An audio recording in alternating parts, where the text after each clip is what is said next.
Welcome to You Matter in Business. Your hosts today are Ariel, me, and Miriam. Your heart, your brand story, and your success because you matter in your business. Welcome back to You Matter in Business. We are going to talk with Miriam today. Morning, Miriam. Afternoon. Hi, Ariel. How are you today? Good. We are going to talk about the growth mindset. So before we Mhm. get into that too much, I wanted to talk about this because I've heard this word a lot in social media and on the circles. And I just wanted to talk about what it means and what it doesn't mean, because I think there's some confusion.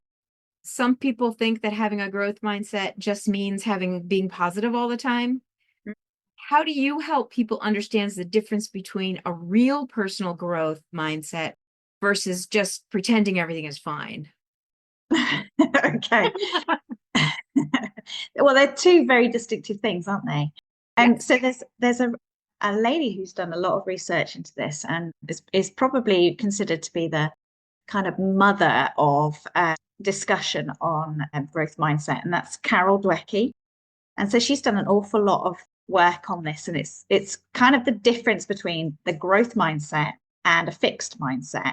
And now you're adding into that kind of mix the just like fake positivity that I'm going to fake it till I make it. I'm just going to be like majorly positive about everything, and therefore my life is going to look good and I'm going to be positive. So that's what I think you're alluding to, is that, yeah, just faking it till I'm making it and just being totally like over the toply positive. Okay.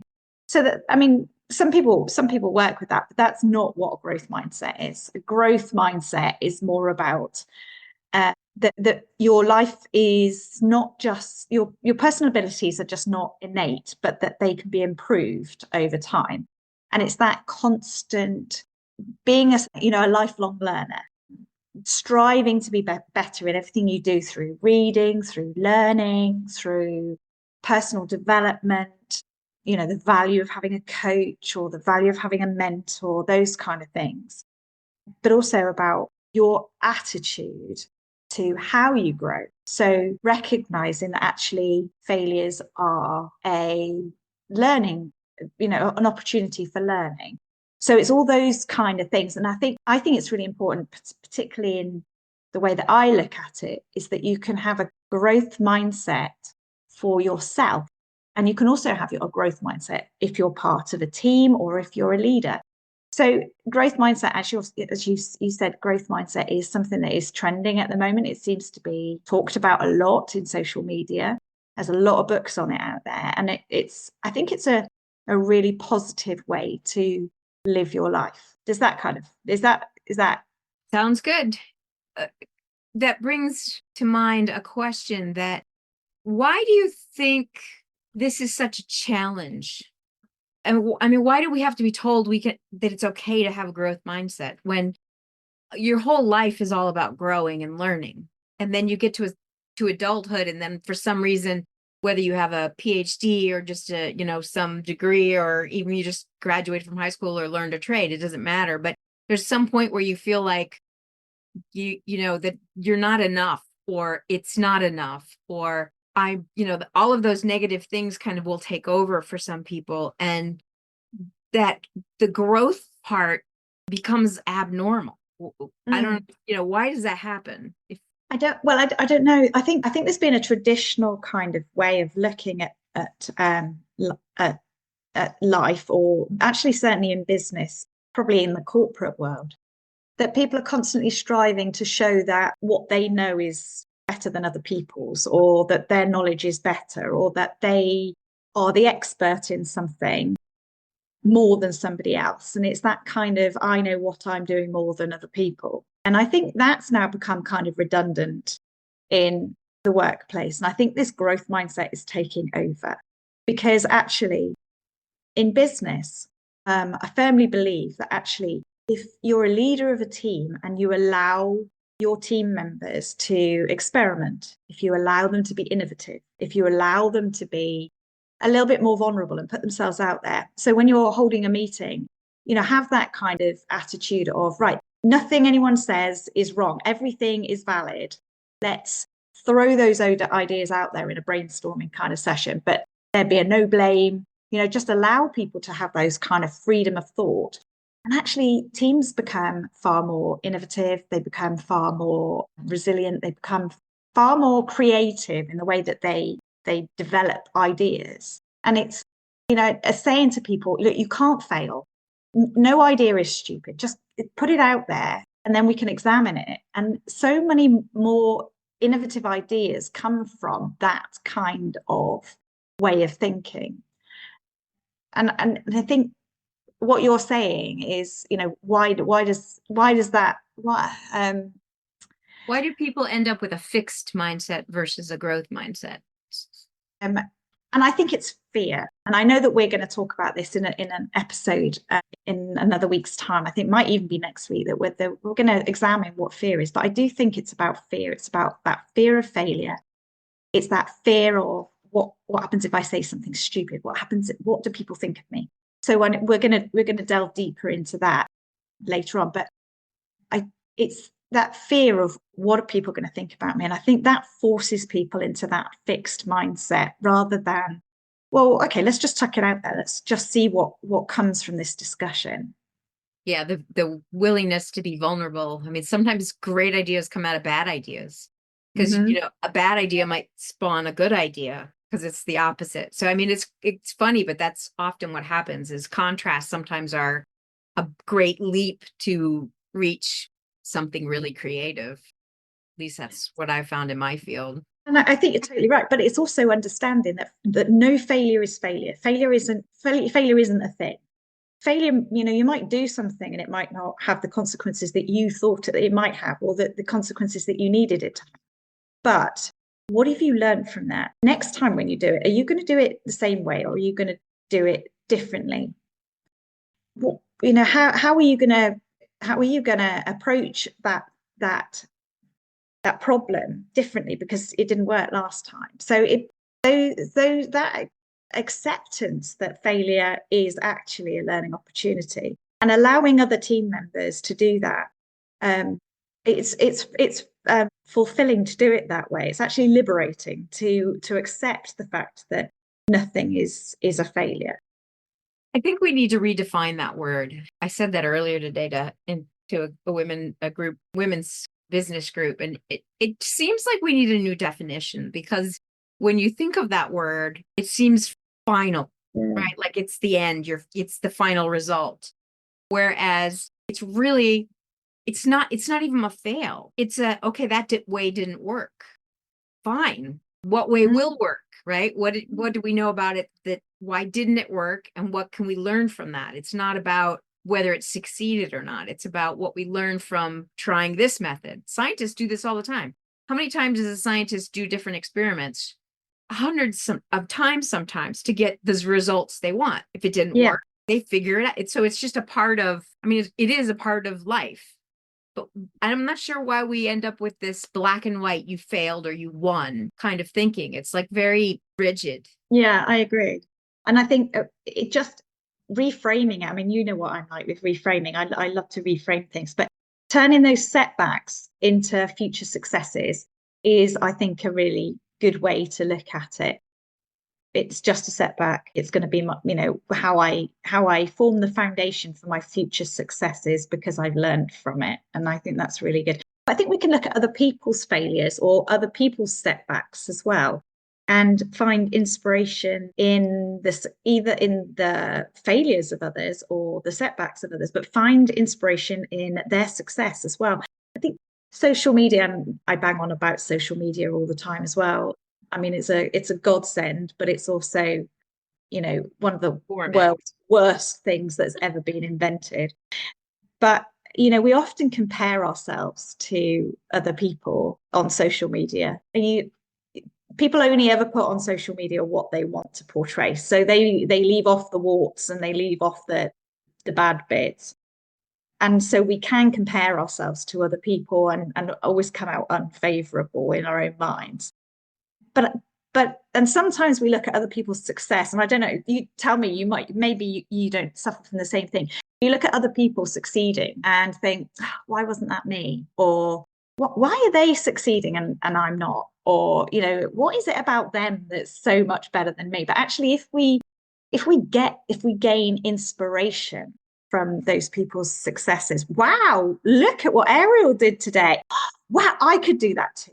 Or I could really, bolster it up, just kind of like, I can see that Ariel's had a success doing that. Let's see if I give it a go, I might have the same.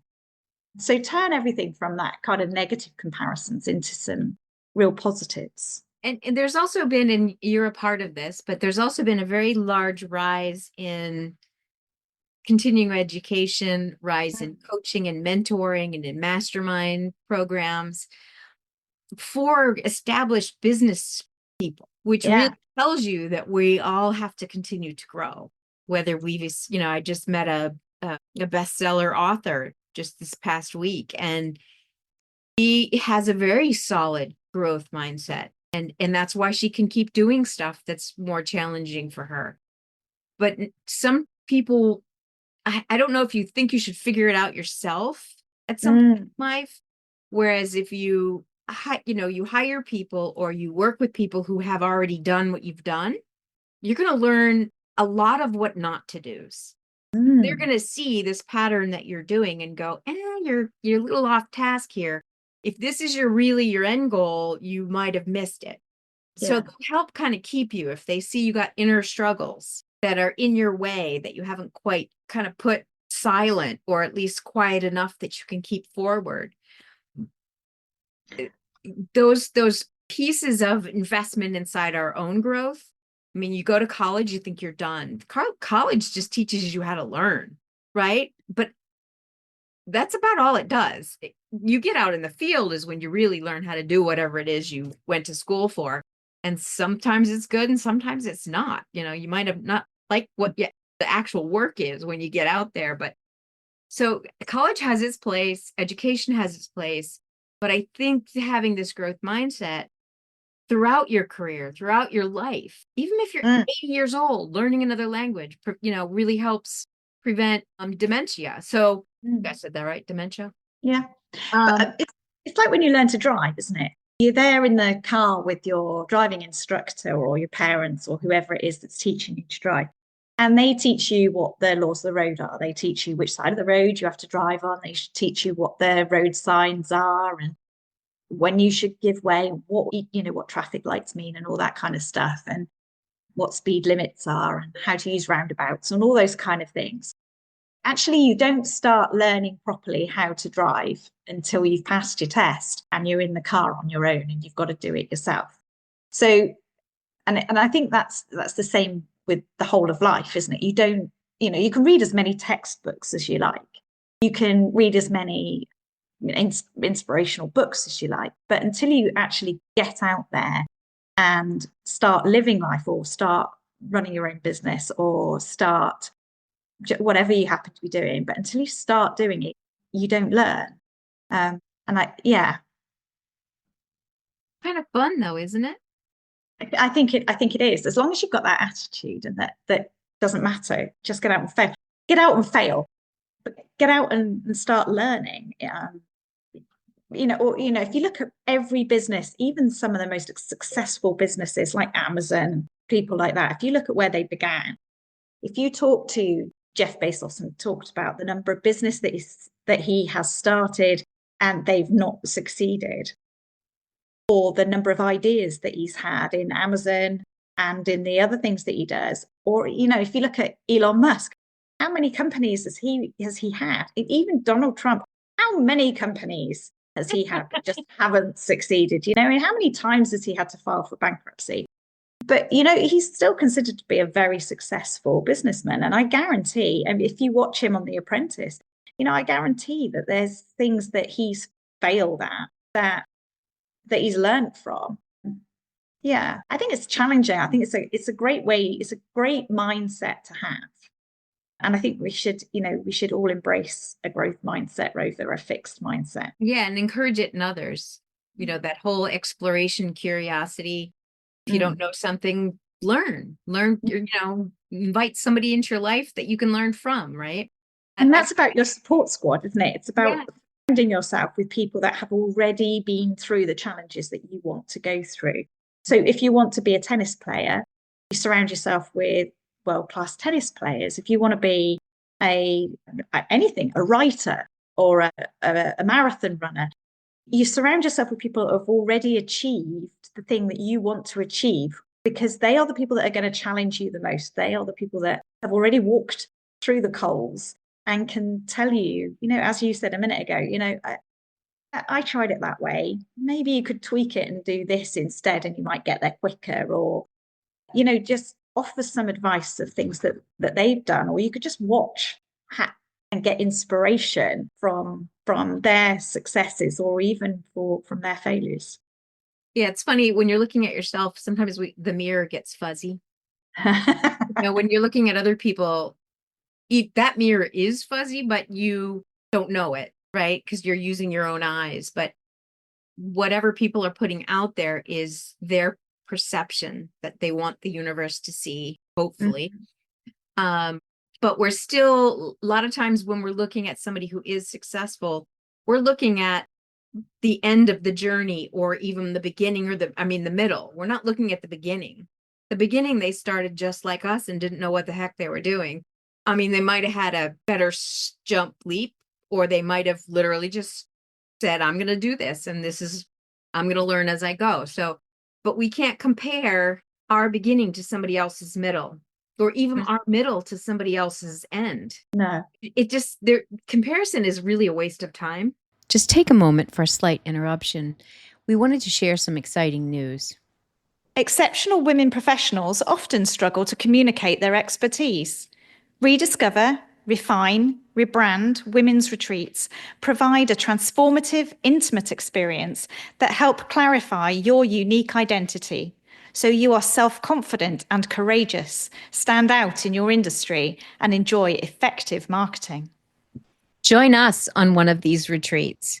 Go to arielfaith.com and choose your date that fits your schedule. Reserve your exclusive spot with a simple deposit, and then enjoy tailored planning tips and details from us to get ready for this inspiring experience. In the meantime, if you can like, share, and comment on this podcast, we'd appreciate the love. Thank you. And you're absolutely right. I think you're absolutely right. But I think it's really good to look at your competitors. It's really good to recognize who your competitors are. It's really good to understand what their strengths are, what their weaknesses are, what they do really well, and what they don't do really well. But most of all, what makes you stand out from your competitors. So I think in some ways, it's not comparison, if you like. It's recognizing other people in the same field as you, maybe, and working out how you can set yourself apart from them, but learn from, be inspired by them. But you know, you're absolutely right. You know, there's a picture on the internet of Amazon when they first started. I love Amazon as a, you know, me and Jeff, you know, Jim thinks that we're having an affair because you know, the van is always parked out. Packages every day. I don't know what happened. You know, when a delivery doesn't come to my door, the delivery driver phones me up to make sure I'm not ill. You know, so I like to use Amazon. But there's a picture on the internet of Amazon on day one, and it's musty old storeroom that's got filing cabinets lining the walls, and stuck on the wall behind Mr. Bezos is a piece of paper that says Amazon, and it's taped to the wall with masking tape. Now, I don't know whether this is fictitious or not, but I think it's quite funny. Just that it just can't, you know, there's papers spilling out of the filing cabinets, and there's boxes all around the place. And we all look at Amazon as being this pinnacle of industry that has got everything right. That there isn't a person in this world probably that doesn't, maybe the developed world, that doesn't have an Amazon account or knows about Amazon. But so he really has got it right. But that's not where he started. And that's what you're trying to say, is that, my business might be struggling, or, I feel that I'm failing all the time, or I'm not getting the traction that I'm thinking. Why has Mr. Bezos got it right? Well, he didn't day one, and he's made a lot of mistakes along the way. So and whenever we do anything new, we never get it right the first time. That's normal. Well, it's luck if you do. A do. guitar and can just play, some song they've never even heard of. That's just not something we do. We have to keep learning and practice and keep learning and practice. And we get better if we keep learning and we practice. And if we have a weakness somewhere, somebody who has a better ear will hear it. Mm-hmm. We might not have trained our ear quite as well as they have. So they'll teach us, tell us to be in tune to this specific sound or whatever it might be. And then you just keep going, And a part of your growth mindset is recognizing the value of having those people around you that can say, give you a different idea. And you're right, it's the value of coaching, it's the value of mentorship, it's the value of doing those courses or those seminars, or just listening to those podcasts, or all those kind of things, recognizing the value of hearing someone else's point of view and being able to use that to your own benefit. Being shacking yourself up in not surrounding yourself with knowledgeable people, and not recognizing that other people could maybe just be curious enough to ask you the right questions, that you then go, hadn't looked at it like that before. Have that light bulb moment. Sometimes feedback is hard for people. In fact, I think it's harder for people than people will admit. But say we're telling a story, or we're presenting a presentation, or whatever it might be, and then we ask for honest feedback, and then we get it, and our heart sinks because we put so much effort into that thing, and we thought we were so good, but yet there's still room for improvement. So I always say the biggest room in my house is the room for improvement, and that's going to always be the case. But when you embrace that idea, if you get feedback, it may take a while to sink in, because sometimes it depends on how it's delivered. Because some people are harsh and other people are, and some people need it to be harsh to hear it. Other people need it to be soft to hear it. So, and that doesn't mean the person giving you the feedback is going to do it the way you need it, right? So you have to kind of filter it. I need it to be soft, and then I can hear it faster. But if it's harsh, I still will filter it so it doesn't have a negative impact on me. But I lit it like a coffee filter. I mean, it's like, okay, that's some junk I don't need to attach to this. That one's staying up in the filter. Whereas I'll let the actual lesson come through, but it takes longer because it was delivered harshly. That's me. I know that about me, but I have seen so many people say they want feedback, but when they get it, they shut their ears. They become more convinced that their way is the best way, and they have to try to convince you that you're wrong in your feedback. Whereas feedback is a perspective. It doesn't mean it's right or wrong. It's just the other person's opinion based on their experience and their expertise. That is what it is. So you can take the pieces you want and throw away the pieces that don't fit you, don't fit your personality. What do you think about that? No, I think you're absolutely right. So two things on that. Part of a growth mindset, and I think this is a difficult part of growth mindset, is being able to take criticism and not take it personally, but actually use that as a learning opportunity to be able to, as you say, filter it. And we don't like criticism, even if it's meant as positive feedback, as positive criticism. None of us like thinking that the way that we've done something or how we approach something is not the right way, or that it could have been done better. I think, but part of that growth mindset is recognizing when people are trying to support you by giving you positive feedback, or negative feedback sometimes, I guess. Also, did you know that you're more likely, you only ask for feedback from people that you want to hear the answer, people that you think that are going to reinforce what you think. You're more likely to ask people for their feedback if you think that it's what you want to hear. I would say that's probably very accurate, that But- most people are looking for confirmation rather than real feedback. They want to be confirmed that they're good. That what they did was good. That's why they, in leadership, you have the what do they call it? It's something sandwich. Well, I call it a swear sandwich. Well, it's actually they call it a compliment sandwich or something, but you tell them something you did good, then you tell them what they can improve, and then you tell them something they did good again. And that just helps them hear it, right? In two positives, there's only one negative. So it just kind of outweighs okay, you can accept a third of being not so good versus 2/3. But it's a good thing as a team leader or even a team player. When you're in any kind of teamwork, it's good to know that, because then you're going to listen. You're going to really listen when people talk so that you can hear the feedback, and then everyone in the group grows. And when everybody in the group grows, you create a much more fun environment to work in. I mean, it just becomes, ideas are just that. If they're not the best one in the group, that doesn't matter, right? It doesn't matter, because the group came up with a really good idea. So it just really can create a really neat, cohesive environment. Yeah. So how about this question? Many people feel a lot of pressure about always improving ourselves. Okay, so let's go the opposite side. There's this constant pressure. Learn this, learn that, learn that. But we all know that's a part of life. And if we want to learn and want to get better, we have to go through some kind of learning, right? But how do you help people find a healthy balance between that growing and being happy with who they are? So if I always feel like I'm not enough and I need to know it, and I won't be enough until I know it, well, that's going to get in my way of believing in me today.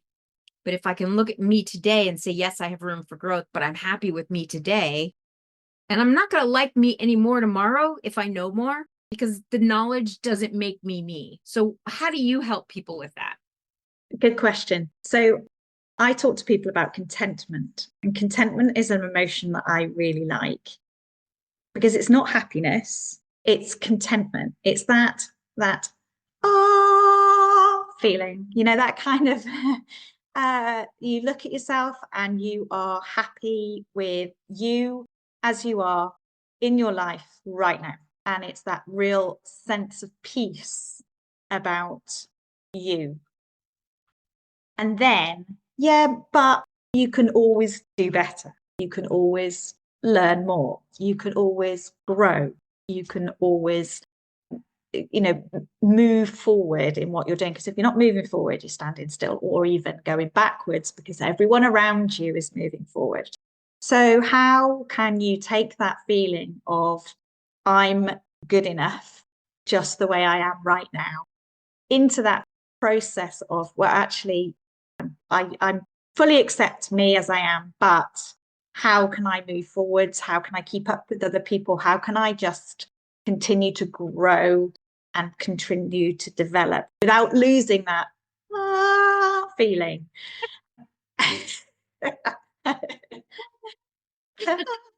You've got to learn contentment first. You've got to learn that you are enough right now before you can actually. So that's the foundation. That's your basis. That's what you always fall back on, that you are good enough.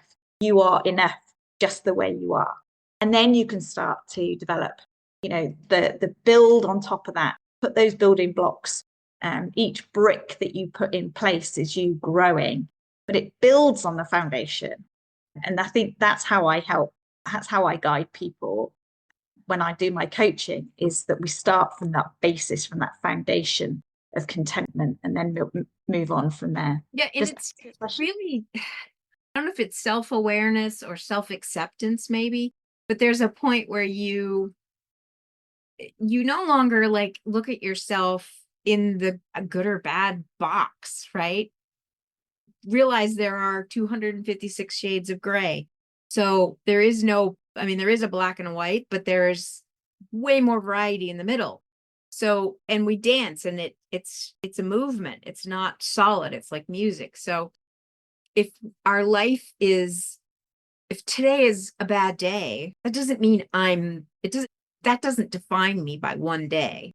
Right. And I could do something really stupid that messes up the next 10 years of my life because I don't know, went out and borrowed $1 million and now I got to pay it back. Right. So, I mean, you could do things that could really create problems for yourself that you have to suffer the consequences of. But that doesn't mean you're still not going to grow and learn by that one moment of silliness.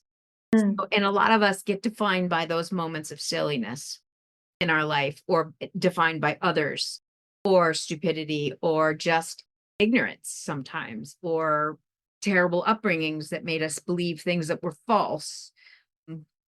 That, so there's so many components, but when we have that contentment, or that self-assurance might be in there somewhere, but to me, they're connected, where the idea of being enough isn't the same enough as having enough apples for my recipe, right? If I'm making a recipe and it's calling for 2 apples and I only have 1 apple, I don't have enough, right? So there's an emptiness there. But if I am enough, it's not about the apples. It's not about the nail. It's about being enough at the moment, being able to live here now, not because my enough today is very different than my enough was 10 years ago. So I think that's where the contentment comes in, maybe. Yeah, and Kind of. sometimes we're not enough for the future us, but we're enough for us right now. But we can still develop so that we can be enough for the future us. And being content with where I am in my life right now is different from, my contentment as a teenager, or as a young mum, or as someone setting out in their career, or someone setting out in their business. Where you're being enough is you're enough where you are right now. It doesn't stop you striving. It doesn't stop you learning. It doesn't stop you.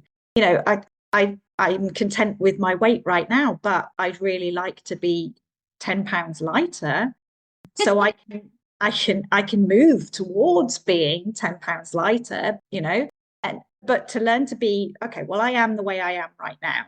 I know I don't want to be where I am right now, but I'm happy with the way I am right now, but I'm going to move on to be what I want to be. I'm not a rocket scientist right now, but I can move on to become a rocket scientist by learning and surrounding myself with the right people and reading the right books and going to the right university and all those kind of things. I'm not an Olympic runner right now, but I could be if I put the effort in and I trained. But I'm content right this second of not being an Olympic runner. Do you see what I'm trying to say? I do. And you may never want to be an Olympic runner. No, I think that ship has sailed for me, Ariel. I think. No, maybe you could. You could do the 80-year-old women's Olympics. I'll be in there with you with my walker.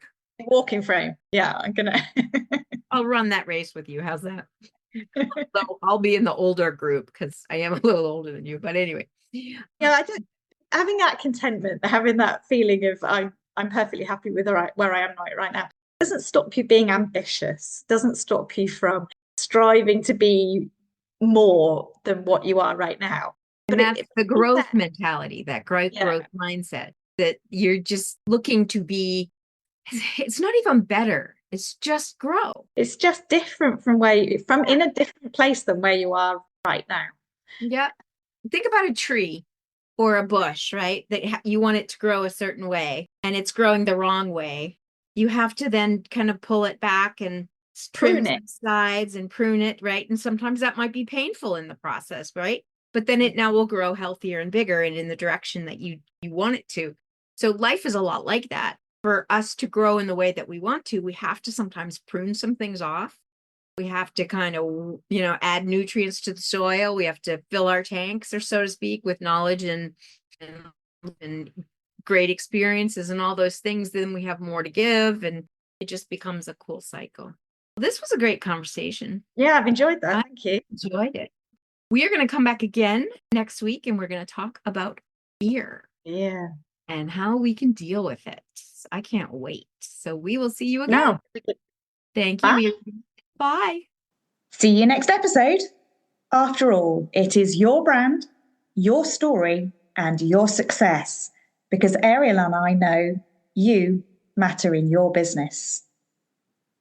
Thank you for listening to the You Matter in Business podcast. Please follow, share, like, and comment. We would love to hear from you. This podcast is sponsored by Ariel Faith Photography and Enrich Life Coaching. The show notes provide more information on how to contact Ariel and Miriam and any guest speakers who share in our journey together.